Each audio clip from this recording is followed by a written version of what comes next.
Chhota Udepur town વિસ્તારમાં તારીખ 8 અને 9 નવેમ્બરના રોજ બજાજ કંપની રિક્ષાની બેટરી ચોરાઈ હોય કે જે અંગે ફરિયાદીએ ફરિયાદ આપી હતી। છોટાઉદેપુર પોલીસ સ્ટેશન ખાતે BNS કલમ 303C મુજબ ગુનો દાખલ કર્યો હતો। વધુ તપાસ હાથ ધરી હતી અને બે ઈસમ ઝાકીરભાઈ અબ્દુલ સત્તાર શેખ ઉંમર વર્ષ 36 ધંધો મજૂરી રહેવાસી નજરબાગ કુવાની સામે છોટાઉદેપુર તથા આસિફ ખાં યુસુફ ખાં પઠાણ ઉંમર વર્ષ 32 ધંધો હાટ બજાર બરફ ફેક્ટરી સામે છોટાઉદેપુરને ઝડપી પાડવામાં આવ્યા હતા। અત્રે ઉલ્લેખનીય છે કે વણશોધાયેલ ગુના શોધી કાઢવા છોટાઉદેપુર પોલીસ સ્ટાફને જિલ્લા પોલીસ વડા ઇમ્તિયાઝ શેખ દ્વારા સૂચન કરવામાં આવ્યું હોય કે જે અંગે પોલીસ સ્ટાફ હરકતમાં આવી ગયો છે। જુદા જુદા ગુના શોધવા ભારે મહેનત કરી રહ્યા છે, જે અંતર્ગત છોટાઉદેપુર પોલીસ સ્ટેશન વિસ્તારમાં બેટરી ચોરીનો વણશોધાયેલ ગુનો શોધી કાઢવા માટે કામગીરી હાથ ધરવામાં આવી હતી। જે અનુસંધાને છોટાઉદેપુર પોલીસ સ્ટેશનના PI AR પ્રજાપતિના માર્ગદર્શન હેઠળ હ્યુમન સોર્સિંગ અને ટેકનિકલ સર્વેલન્સની ટીમ દ્વારા અલગ અલગ દિશામાં તપાસ કરતા હકીકત જાણવા મળી હતી કે બેટરી ચોરીના ગુનામાં છોટાઉદેપુર ટાઉન વિસ્તારમાં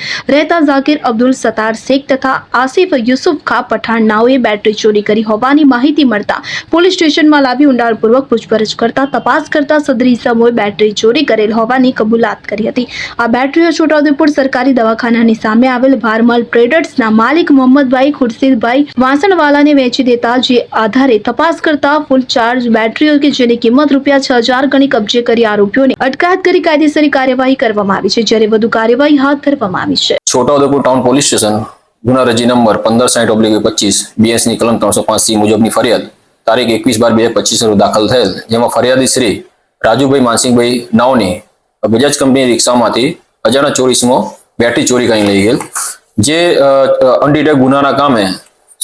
છોટાઉદેપુર ટાઉન પોલીસ સ્ટેશનના સર્વેલન્સ ટીમ તેમજ પોલીસ માણસોએ તપાસ કરતા બાતમી હકીકત મળેલ કે